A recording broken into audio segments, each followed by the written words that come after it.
Welcome back to What Arty Noobs with General Disturbance. This is the 2128, the talon1958 SPG. This one's located on the south spawn of Cliff Encounter under the command of talon1958. Well, start of a new week, start of a new competition. Talon had the weekend lie-in last week because he got an ace tanker right at the start, and that meant there was no further point really in committing any further battles to memory, because of course he'd actually done it, he won it.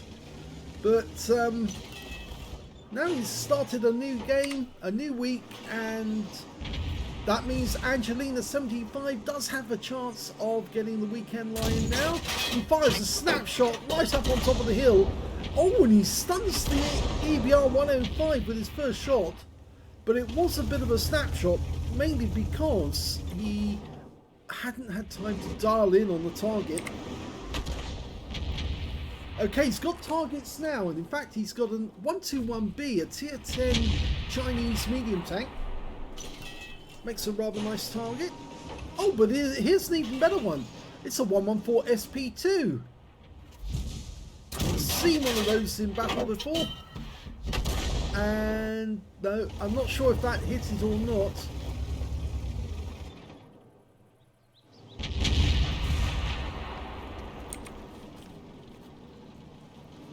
Now, as it's an encounter battle, of course, the cap circle is in the centre of the map, and therefore he's actually better off aiming for the heavy tanks that are capping in the centre, because of course they have to sit there in the gap if they're going to make any cap points. So the more that they stay stationary, the more likely it's going to get some damage. Rounds out the E50, direct hit, 290 hit points. Now, as you know, with the big 203mm howitzer, it's capable of doing 900 alpha and penetrating 52mm of armour, and there you go. His blast radius is also 10.4 meters, and he's picked up a load of stun assist off that shot because the E50 was taken out afterwards. Okay, he's dialing in on the 121B, let it settle, rounds out, good hit. 248, it went over the top of the rock into the 121B, so he felt that one and it stunned him. That Progetto had to pull back, and well, he's out the cap circle at the moment, but I think we can put another round in. Oh no, because he's being killed by our IS-7. Over here we've got a Super Conqueror trying to use the gun depression there to get shots on our teammates. Can we put a round in that direction? Rounds out. Well, 12 hit points of splash, and it stunned him.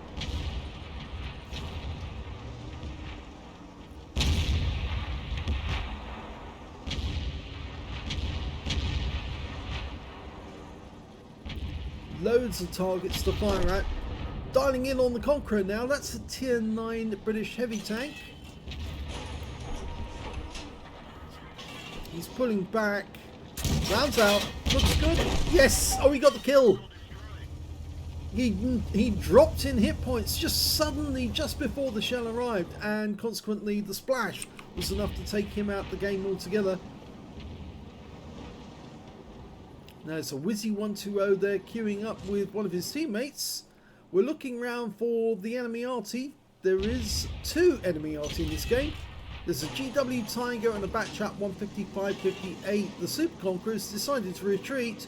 There's not enough lead time to get a shot in, but he fires it anyway and splashes him for 32. Yeah, he needed to put a bit more lead on that target. Okay, up on top of the hill we've got the 114 SP2. I know very little about this tank actually, because it's the first time I've seen it. And he's out the game anyway.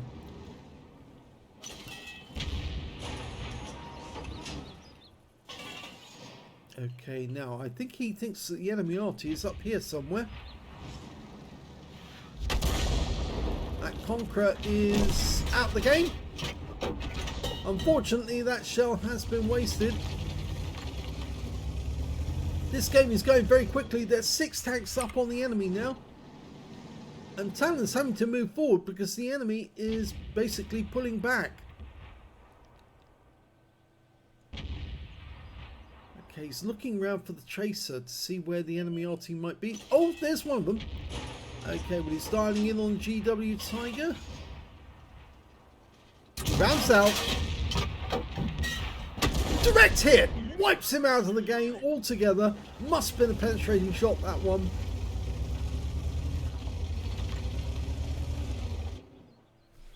Okay, he's moved again. Super Conqueror up the other side. There's only 2 enemy tanks left now. They just killed the other Arty. Well, they did kill him a little while back, and now he's aiming for the Super Conk. You must give it enough lead. Remember, that's a long distance away. 3-second flight time for the shell. Direct hit, 448, right into the side on the weak armor. He's a one-shot now. The TN8 should get him. Yep, he does. And that's it. That's the end of the game.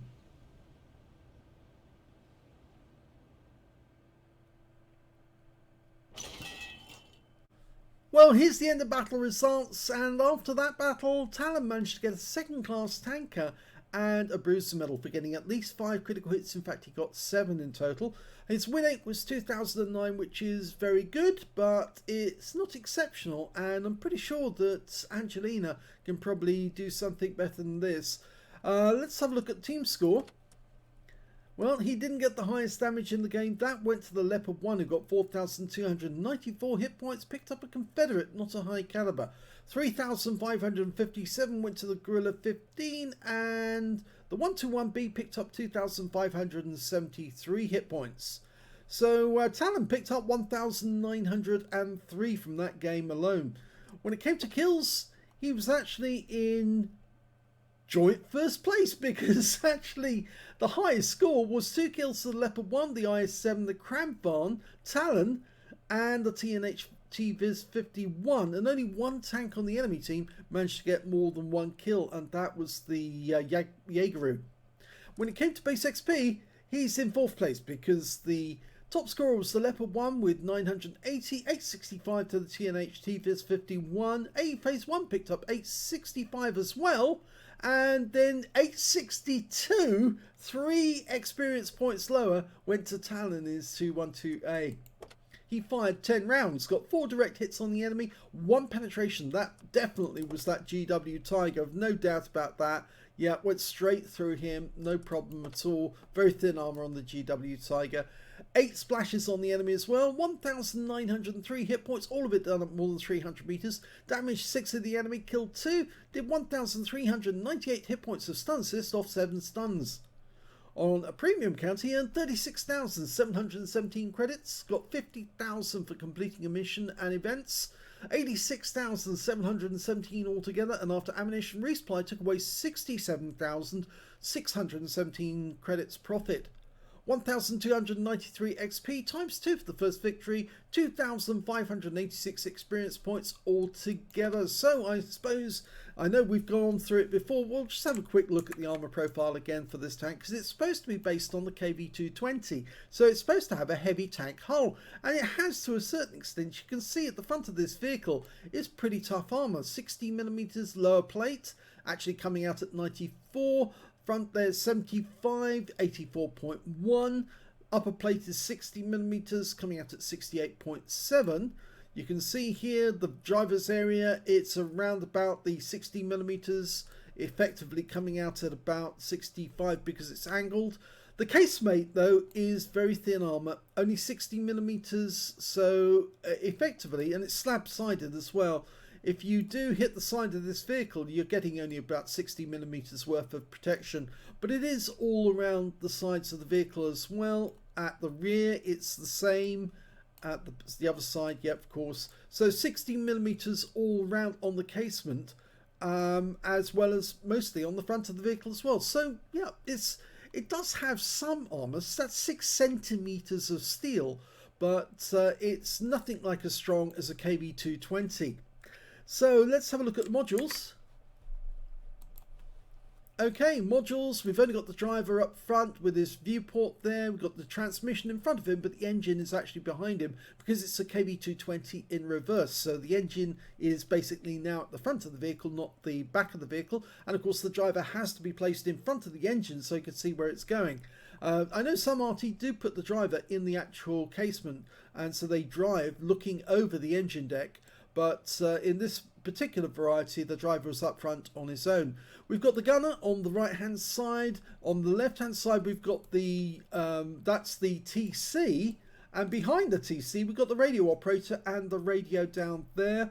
At the back of the vehicle it's just huge ammo racks with 2 loaders. They're servicing the breach from these ready racks here, and there's more ready racks or more ammunition storage down below. This tank does have 40 rounds of ammunition. It's a lot of ammunition actually compared to some of the other tanks in the game at the same caliber. But yes, so if you hit the sides of the vehicle here, you should be able to get an ammo rack explosion by penetrating through the very rear of the vehicle and setting off the ammo racks. If you don't set them off, you'll more than likely hit the loaders and put them out of operation. The fuel tanks, as you can see, are fairly central to the vehicle. They're underneath where the front of the turret or front of the casement is located. And of course there's the other ammo racks there, and there's the engine. So yes, there's plenty of places you can hit in order to damage this vehicle, but the best place to go for is the casement at the back and hit the ammo racks. So congratulations for Talon to get the first game in of this week's contest, but I'm not so sure he's going to stay in the lead for very long, because I think Angelina's probably going to pop in either a winning game with an ace tanker, or at least a first class tanker, or maybe even a second class tanker with a medal such as a Confederate in the next few days. So we'll just have to wait and see how well she does. If you enjoyed that replay, please give this video a like, do subscribe to our channel, leave a little comment down below because it feeds the algorithm, and thank you for watching.